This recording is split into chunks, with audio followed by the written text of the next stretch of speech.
Hi!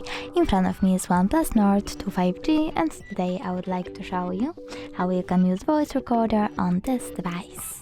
Firstly, you need to locate voice recorder and tap on it.